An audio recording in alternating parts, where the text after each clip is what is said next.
Welcome, welcome. Viewing several once again. I think this is episode 24 of my little series I like to call Hands Up Who Loves a Train Set? Me. So I'm going to look at this set today. This is a Triang set from 1960. It's first appeared in the catalogue. It's you can't see there, but it's the RS4 set, which is a tank goods set. And you can see it's got the the classic dad with a pipe, looking rather expensive looking, massive layout with his two boys. I don't know whether this set is just a starter set, so this kind of picture kind of almost mimics the sort of earlier pictures on the Hornby sets with a dad with his pipe, and I don't think it was anywhere near as expensive as the Hornby. In fact, there's a price list in here, so I'm going to have a look at that. So let's get a look inside the box, shall we?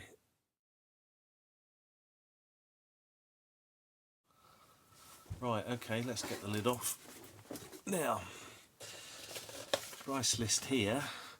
I don't know if you can see this, but this is the RS4 goods set. 59 shillings and sixpence, and this is dated 1st of August 1960. So one thing I want to do is I'm going to be comparing basic goods sets from each of the main manufacturers, comparing the prices, and see which one, if you were buying a new train set around 1960 to 62, what your options were and what the prices were like. But today I'm just going to be looking at this one. So I think it's going to need a little bit of work to get it running. I've already identified a few of these areas, so we'll just take a look at it first. So it's got the famous Ginty Loco 3F, I think it is, or whatever they call them, and it's quite an early one. I had one from my 1974 set. It was very similar, but I think the wheels were a bit different by then. But they've always had this middle wheel with the no flange on it, which is going to help it go round tighter radiuses. And I think this radius track will actually fit on this desk, which is nice. So yeah, and one of the things about these earlier Ginties, you can see that motor there in the cab, and in the late 70s they retooled it when the tooling wore out for this one, because this was originally tooled in 1954, so they've been making this for a good 20 something years, and they retooled it in 1978, and I've got some of those in my collection as well. So I don't know if this runs yet. I haven't tried it, so we'll be looking at all of that as part of this video. It looks like it could do with a bit of a clean up. So what else have we got? We've got an Insel Fish, which is the fish van. There were, people have long rakes of these vans to model the fish train coming down the East Coast Main Line from Aberdeen. Excuse me. So that one is, it's got, let's have a look, it's got plastic wheels, and similarly that one, it appears to be exactly the same chassis, and then we've got a plastic moulded plank wagon body. So that's 1, 2, 3, 4, 5, 6, 7 plank wagon, I guess. And then we've got this brake van, which has got, it does look like a same chassis again. I just think it's got some bits missing. Yeah, I think some bits have been broken off over the years. Of course, we've got the standard Triang's tension lock couplings, plastic wheels, and yeah, it's one of the reasons that they were kind of putting Meccano Hornby out of business is because the price of these sets. I think I said it was 59 shillings and sixpence. I think the Hornby sets were quite a bit more than that, but I'm not going to give you an exact figure now because I'm going to have to sort out through the old price list archives and see how much, so actually get the correct figures. So this track, this is System 3, so between 1957 and 62 you would have got this track, which is I've not got any of this. All of my other Trying train sets are from the mid 60s onwards, so they have the Super 4 track, which is a bit more realistic looking in terms of sleeper spacing and everything. So, but this is very coarse scale, but you know, it looks like a good solid tough track. I think it probably works very well, but it was replaced in 1962 because you know, customers wanted a more realistic looking track. So we'll see what this is like. I'm gonna have to give it all a bit of a clean up, and there's a few fish plates that are broken. I've already replaced one using Pico ST32,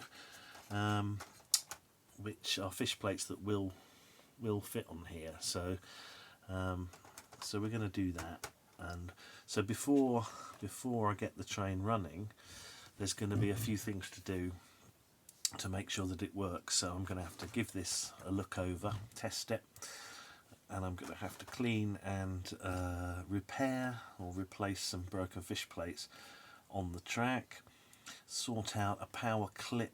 I don't think there was one in this set. I have got them. I've got plenty of those. That, you know, I'll find one. There's plenty of room between the rail and the sleepers for a power clip. I think that Juve set that I got, I reviewed a couple of episodes ago, that came and it had about 5 or 6 different power clips in it. But I have got one.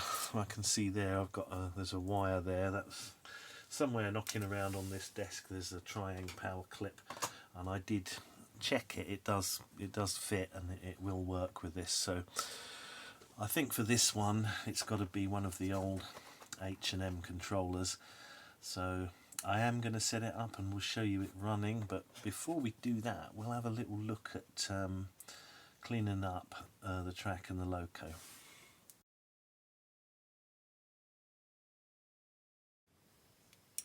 Right, so I'm just going to talk quickly about the differences in track with Trying. So the original system track was, I don't have any of to show you, but it was on a kind of grey base, like almost like a roadbed track.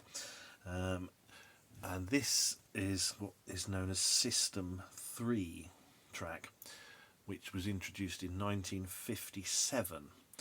So for most of the train sets between that and 62 would have had this track, and then in 1962 they introduced this, which is the Super 4 track.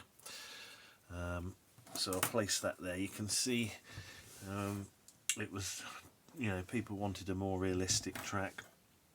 Now Hornby, Meccano had brought the Hornby 002 rail track out by 1959, so it was much better looking than this System 3, so Trying's response was to bring out this one. Now if I place a piece of modern Hornby track there, you can see the difference. Now I think Pico's Bullhead track is more realistic, and the sleepers are more spaced, almost like this. But the difference really being is that the rails on this track are considerably. If I just kind of try and show that, so you've got quite a big rail, and again that one's a bit more realistically scaled, and that one is Code 100, which is modern, but that's still, you know, people often prefer Code 75, which is even finer scale. So, but for the point of today's discussion, I'm just looking really at Super 3 and then System 3 Super 4, and that's really just to show a piece of modern Hornby track. What I haven't got is the track that came after this, which was System 6. It's very similar to this modern track, but if you've ever seen it, it's got that weird thing where you've only got half a sleeper on the end, and it kind of joins up with a half sleeper on the other end. And that was the track I originally used to have when I was a kid, which came in sometime in the early 1970s. So that's your modern Hornby. That is your Triang Super 4. But yeah, this train set has this earlier track, which you can see is, when you even compared to this one, it's completely different. But the rails on this really are rather coarse, but you know, that's not a problem for me. I don't mind that. One thing about this is that there are some fish plates missing, and I'm going to have to replace some, but I'm going to be using Pico ST32 fish plates, which is essentially kind of like an O gauge track, 32mm gauge track, and it's a much coarser rail, and you can just about use that on this track. There's no way you get a modern 00 gauge fish plate on here. So you can, I don't know whether you can see that. It says Triang R190 made in England, and that is yeah. So that's your difference between modern Hornby Triang Super 4 and then this one System 3.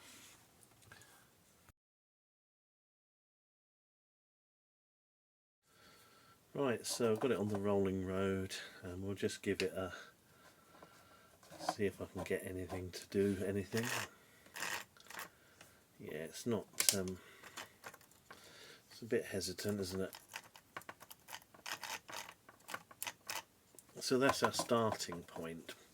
So we're going to have to do a little bit of work on this one. So let's open it up and have a look inside. Right, so just to, because the pickups are probably dirty, let's just put the power directly onto the motor. Yeah, that's running a bit better, isn't it? The other way.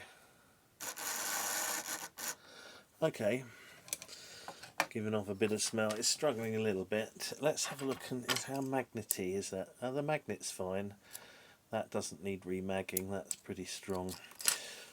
So yeah, it probably just needs a bit of a clean and a polish and whatnot. And these wheels are really, really dirty. So I'll be giving those a clean with a bit of this IPA stuff. Although, well, a lot of these things, there's plenty of it left, but they've run out of propellant. So I'm probably going to have to get a new can of this, which is kind of annoying. I've got 2 cans of it and they're both out of propellant, but there still seems to be plenty of actual product in there. So yeah, we'll I'm going to give it a little clean, and then we'll come back and see if that's made a difference. Right, so we've got a bit of muck off of the commutator. We clean the wheels, so we've got a few mucky, filthy bits there. I've also applied a little bit of moly grease to the worm gear. I've applied oil on these bearings there and there, it goes through there, and there's a, that's a good strong magnet. Oil at the bearing at the back, and then these little things here and wherever else the usual places. So it seems to be a bit better now. It's falling off the rolling road a bit, but that's enough to show it running. That seems to be running a lot better now. And slower down. I mean, that's on this controller, that's about where it will slowly run, and then it will, you know. So that's not too bad. I'll try the other way.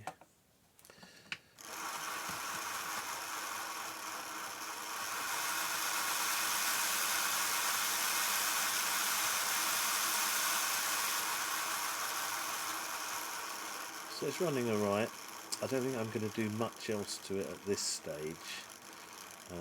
I did clean up where the pickups are on the wheels as well, but I might give them another go, where they touch the inside of the wheels. And you know, I didn't want to get oil on that, so there's a couple of bearings there that might benefit from some oil, but to be honest, I think that's going to be okay.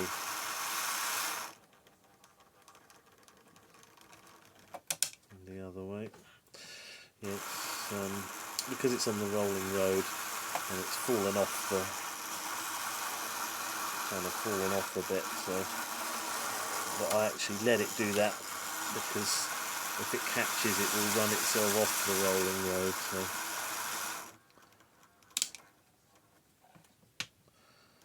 just yeah, that direction ain't so good, but I think it's more to do with this rolling road than the actual Loco. We always have this, so I think I'm going to put it back together and we'll try it on some track, but I think before I do that I'm going to have to clip the track clean, so we'll do that next. So I'm going to put the top back on this.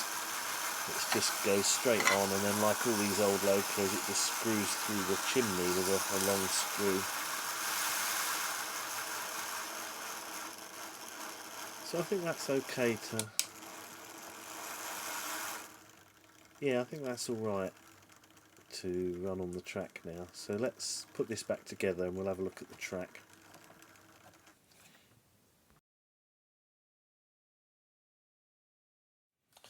Right, inspecting the track, I think there's just this one piece. You can see on this side here there should be a fish plate like that, but it's broken, so I'm going to replace that. Now what I'm going to use to replace it is, I need to get it off first and then we'll replace it with something that will fit this coarse scale. And before we do that, or after, I think, well, maybe we'll clean this up as well. So let's just see, that one, that side's okay. This side, there's a problem on this side as well. It's got what looks like half a fish plate on there. So we might try and remove that as well at the same time.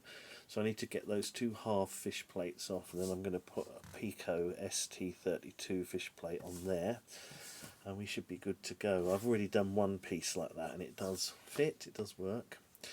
So let's do that. I'm going to come back to it in a sec. I'll come back when I've got those off. Right, so we've got rid of, we got the two bits of broken fish plate off.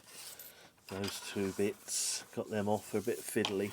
Sometimes the rail will come off, but I've slid it back into the chairs because if you press it in, they're quite brittle. You can break them, and so, you know, try to be careful.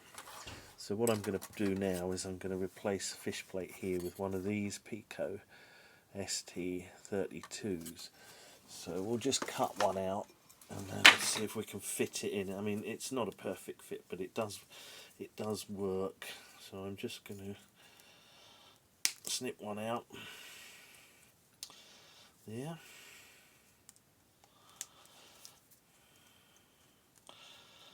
Bear with. Right. So we'll attempt to fit this onto here. Now this may not be easy to do on camera, so I might have to, I'll have a little go, but I'll probably end up having to do this off camera because it's going to be a bit fiddly. So we'll do that off camera and I'll come back when I've done it. Right, now look, that'll do. So hopefully that will go together now. Let's try it. I'll try and do this on camera. That just needs a bit of adjustment because I haven't trimmed that. But let's just see if it fits together. There we go. So that will go together. So that's that repaired. So now I need to clean up the track. So for that I need me track rubber. Let's go and get. Right, so now a lot of people say don't use these because they damage the track or whatever, but I think for this track, this is very coarse scale track, I don't think it's going to be a problem. So let's have a look if I can show it. I'm just going to give it a quick rub down, and with a bit of luck it should come up a bit cleaner.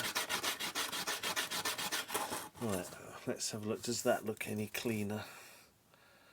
That's the side I've done versus that side. You can see it's got that tarnish on it.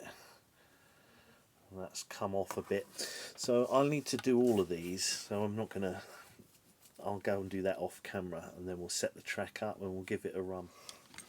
Right, so we've got a pile of track that's been cleaned. Now, this track is... Yeah, the downside of those track rubbers is that it makes a bloody mess. Horrible filings everywhere. But it's not going to harm track like this. This is very coarse scale System 3 track, and it's steel. I think the concern about using them is more valid when it's, you know, code 75 or even maybe code 50 N gauge and it's nickel plated. But this track is not going to be harmed by it, and also there were some spots of rust which are now gone, so this is going to be clean enough, I think. So I'm gonna get it set up and we'll see if it runs.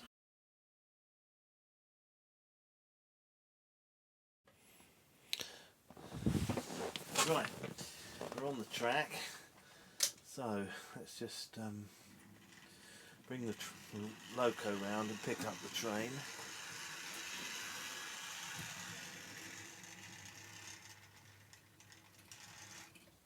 Right.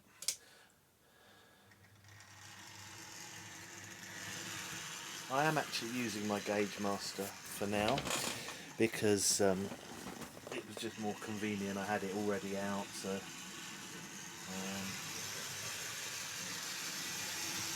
it probably will run better with the H&M controller because it was designed for that kind of older motor, but it runs alright, doesn't it? It's not bad, that.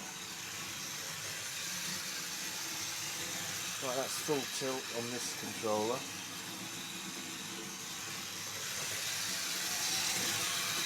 You see there's a bit of conductivity issue, really.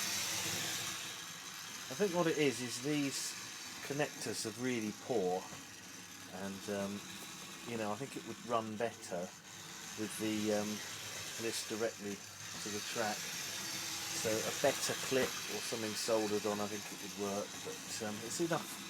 Good enough to demonstrate it, so let's just run it backwards. I think it's running okay. It can probably be improved yet further, but it's good enough. It's good enough to do this demo. So there we go. I had a bit of a disaster with the cap broke off of my oil pen thing. And I ended up with oil everywhere, and I don't know if that's oil from that or whether that's just shiny, but I had a bit of a spillage, so I'm going to have to buy a new thing of oil. Luckily most of it was already used, so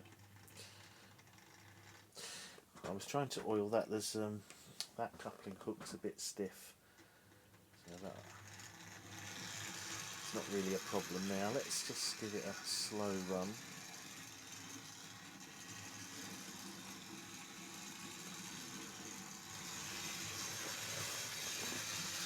Yeah, it's a nice radius that for this desk. So this track is it fell out of favour because it's unrealistic looking, but in terms of practicality, it's pretty good track. It's pretty strong. It goes together well, and yeah, it's a good system. It's got it's easy to snap together, and then you've got these little pieces that sort of hold them together tightly. What I probably could do with is just get a little something underneath there. It doesn't short things out, but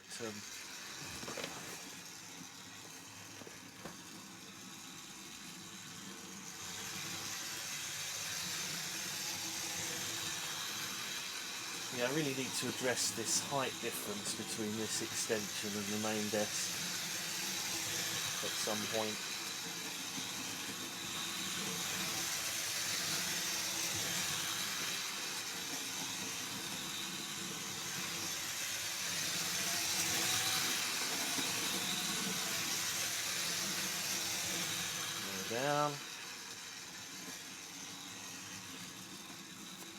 yeah, that's pretty good considering it wasn't running very well. It's pretty good now.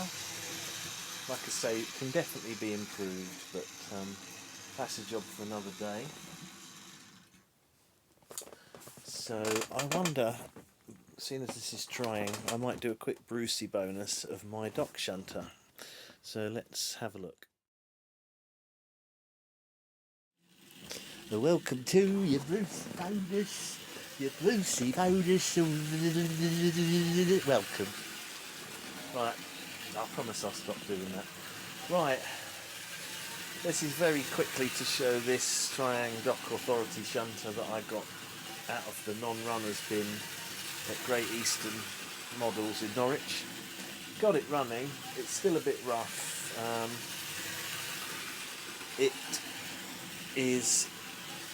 It works, but I think it needs further work. It's one of the old ones with them horrible wheels with the kind of grips on them, like, you know, serrated wheels almost. So, but I haven't run it in since I serviced it, so it'll probably benefit from being run round the track a few times. But you know, these came out and they probably would have run on this track originally, so I thought I'd get it out for a bonus. This loop, actually, you can see I've got two pieces left over because obviously I didn't have quite enough length for it. So it's quite a decent sized loop, but I'm just going to see if this will go a bit slower now. I'm not sure it's not that good at slow speeds at the moment. I think it's going to need a bit of...